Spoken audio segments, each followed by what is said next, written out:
In 1960, if you flew over the coast of what is now Dubai, you would have seen almost nothing. A cluster of low mud brick buildings, a few wooden dhow boats anchored in a creek, a scattering of palm trees, sand in every direction. Barely 40,000 people lived here, most of them without electricity, without running water, without roads. Today, that same stretch of desert holds the tallest building ever constructed by human hands, an airport that handles over 80 million passengers a year, and a skyline so impossible it looks like science fiction made permanent. Nothing in recorded human history has transformed this fast. This is the story of Dubai, and it is not simply a story about oil. If oil alone built great cities, the world would be full of them. This is a story about one family, one vision, and a series of decisions made in the right order at exactly the right time. Within a single human lifetime, a small pearl diving settlement on the edge of the Arabian Gulf became the most visited city on Earth. A place that was not on any serious map in 1960 now hosts more international tourists than Paris. More than New York. How does that happen? What choices were made? What was sacrificed? And what does any of this mean for the millions of travelers who land here every year, often with no idea what they are standing on? That is what we are going to find out. To understand what Dubai became, you first have to understand what it was, and how fragile that was. For centuries, the coast of what the British called the Trucial States was known for one thing above all others: pearls. The Persian Gulf produced some of the finest natural pearls on Earth, and the communities along this coast built their entire economies around harvesting them. Every summer, thousands of men would board wooden dhows and spend months at sea, diving to depths of 20, 30, 40 feet on a single breath, pulling oysters from the seabed by hand, one after another, day after day, in brutal heat. It was dangerous work, it was exhausting work, and for a few hundred years, it was the economic heartbeat of this entire region.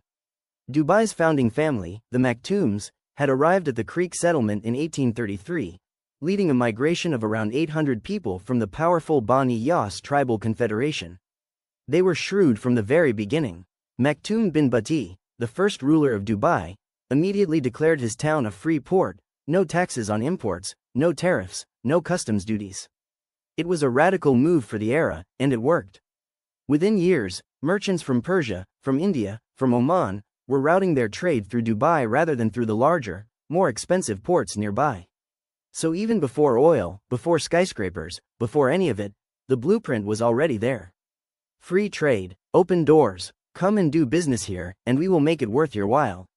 The British had established their presence in the region through a series of treaties beginning in the early 19th century, the so-called Trucial States Arrangement, which gave Britain control over the foreign affairs and defense of the coastal sheikdoms in exchange for protection from piracy and outside interference.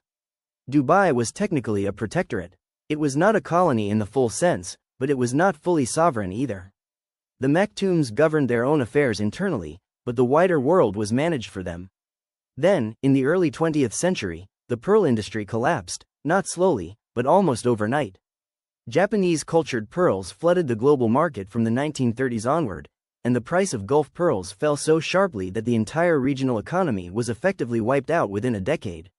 What had sustained these communities for generations was simply gone. The men who had spent their lives on the water had nowhere to go. The merchants who had financed the pearl trade lost their capital. A way of life that stretched back to antiquity ended in a single generation. Dubai survived on fishing, on subsistence trade, on the slow trickle of revenue from its creek market. But by the 1950s, the per capita income in the region was among the lowest on Earth. Life expectancy was in the low 40s. Infant mortality was staggering. There were no hospitals, no schools, no paved roads. When the British sent a political officer to assess the situation in the early 1950s, his reports described a settlement living in genuine poverty. This is the baseline. This is where the story actually starts. Oil had been discovered in neighboring Abu Dhabi in 1958, and exploration teams were already working their way along the coast. In 1966, Dubai struck oil offshore in the Fateh field. The reserves were modest by regional standards, nothing like the vast deposits beneath Saudi Arabia or Abu Dhabi. Dubai's oil would never make it a superpower in petroleum terms. The people who understood this most clearly were the Maktoums themselves. Sheikh Rashid bin Saeed Al Maktoum, who had ruled Dubai since 1958, looked at his oil reserves and reportedly made a calculation that would prove to be one of the most consequential decisions in the history of urban development. The oil would run for perhaps 30, 40 years at most. If Dubai spent that window building itself into an oil economy, it would simply become another depleted desert town when the wells ran dry. But if Dubai used that window to build something that did not need oil, a city so connected, so useful, so indispensable to global trade that people would come here regardless, then the oil would be seed capital, not a permanent income. He borrowed ahead of the oil revenue to begin. Sheikh Rashid financed the dredging of Dubai Creek in 1959, before the oil money arrived, to allow larger trading vessels to dock. He built the first bridge across the creek in 1963. He opened Dubai International Airport in 1960, with a small runway carved from the sand. When the oil revenues began flowing in earnest through the late 1960s and into the 1970s, they went immediately into infrastructure at a scale that stunned observers. Port Rashid, a deepwater port capable of handling cargo ships, opened in 1972. The dry docks at Port Rashid, built for repairing supertankers, were completed in 1979, making Dubai an essential maintenance hub for the global shipping industry. Roads were paved, schools were built, a hospital opened, a telecommunications network went in, electricity reached homes that had never had it, and crucially, the free trade policy that had defined Dubai since 1833 was not just maintained, it was deepened. Gold trading became a cornerstone industry. Dubai's gold souk became one of the most important physical gold markets in the world, drawing traders from across Asia, Africa, and the Middle East. When Sheikh Rashid died in 1990 and his son Sheikh Maktoum took over, the city he inherited was almost unrecognizable from the one that had existed 30 years earlier. But the harder work was still ahead. Sheikh Maktoum's younger brother, Sheikh Mohammed bin Rashid Al Maktoum, was the architect of everything that came next.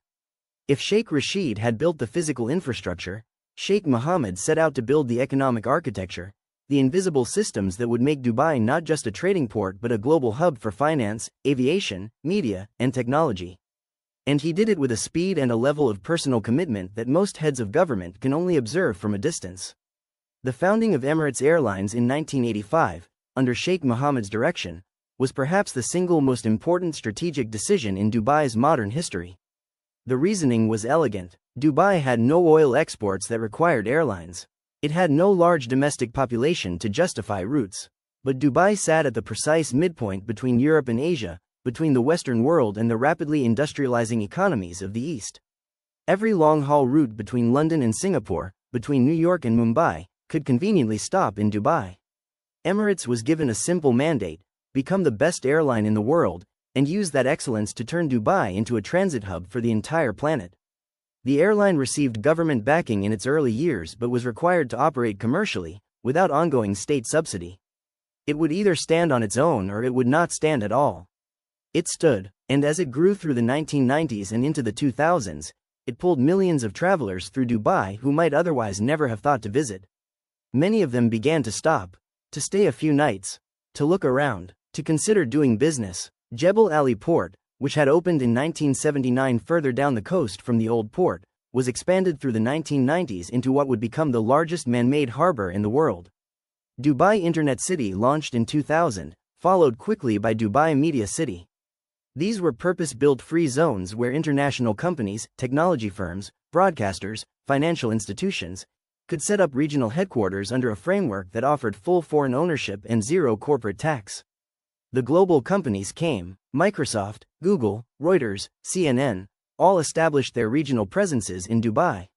By 2004, the Burj Al Arab had already become the most photographed hotel on earth. The Palm Jumeirah was rising from the sea. Sheikh Mohammed had approved plans for the Burj Khalifa, which would become the tallest building in the world. Oil, by this point, accounted for only a fraction of Dubai's GDP. The transformation was happening in real time. When Dubai won the right to host World Expo 2020, the first time the event had ever been awarded to the Middle East, the city's global ambitions reached a new level of visibility. Expo 2020 was delayed by a year due to the pandemic and ran from October 2021 to March 2022. Roughly 25 million visits were recorded across the 6 months, drawing people from over 190 countries. The physical site at Dubai South, a 4.38 square kilometer complex of national pavilions and themed zones, was designed from the outset to outlast the event itself. Today, much of it operates as Expo City Dubai, a permanent urban district of offices, residences, schools, and public spaces built around the original pavilions. The post-Expo pipeline has not slowed. Dubai Creek Harbor, a development that will ultimately house the Dubai Creek Tower, designed to surpass the Burj Khalifa, is under construction. The Museum of the Future, which opened in 2022, has become one of the most distinctive buildings anywhere on Earth, a torus of steel and Arabic calligraphy that houses exhibitions on the technologies shaping human civilization.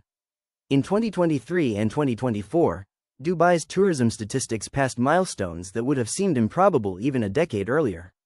International visitor numbers reached levels competitive with the world's most established tourist cities. Hotel occupancy rates were among the highest globally. Revenue from hospitality and tourism now exceeds revenue from oil by a significant margin. The transition that Sheikh Rashid imagined in 1966 is, by any reasonable measure, complete. When you arrive in Dubai knowing none of this history, the city can seem overwhelming and a little shallow. Glass and steel everywhere, supercars in every valet lane, malls that go on forever, artificial beaches. It is easy to mistake ambition for excess. But when you arrive knowing the story, knowing that this was mud brick and pearl diving barely 60 years ago, knowing that the families who built this city made deliberate, risky, far-sighted choices at every stage, knowing that what surrounds you is the physical evidence of one of the fastest and most improbable transformations in human history, it changes how you see the place. The Gold Souk in Deira is not just a market, it is the direct descendant of the Free Trade Creek settlement that the Maktoums built in 1833. The Abras, those small wooden water taxis crossing Dubai Creek, follow routes that have existed since before anyone alive today was born. The Dhow wharfage on the creek, where wooden cargo boats still arrive from Iran and India and East Africa, is one of the last places in Dubai where you can see the original economy operating almost exactly as it did a century ago. The old Al Fahidi neighborhood, preserved in its original mud brick form, gives you a physical sense of what the whole city looked like in living memory. The wind towers on those old buildings, the passive air conditioning systems of the pre-electric era, tell you about a people who had engineered intelligent solutions to extreme heat long before anyone arrived with central air conditioning. Dubai rewards the curious traveler, the one who asks not just what this place is, but how it got here, who built it, and at what cost. When you see it through that lens, the superlatives stop feeling like marketing. They start feeling like evidence. If this story changed how you think about one of the world's most talked about cities, let us know in the comments. We'd love to hear whether you've visited Dubai, and whether knowing its history made it feel different. If you're planning a trip, drop a question below and we'll do our best to answer it in a future video. And if you want to go deeper, we have videos on the rise of Emirates Airlines, the history of the Arabian Gulf pearl trade, and the geopolitics of the global oil network waiting for you on this channel. Subscribe if you haven't already. New documentary scripts go up every week. We'll see you in the next one.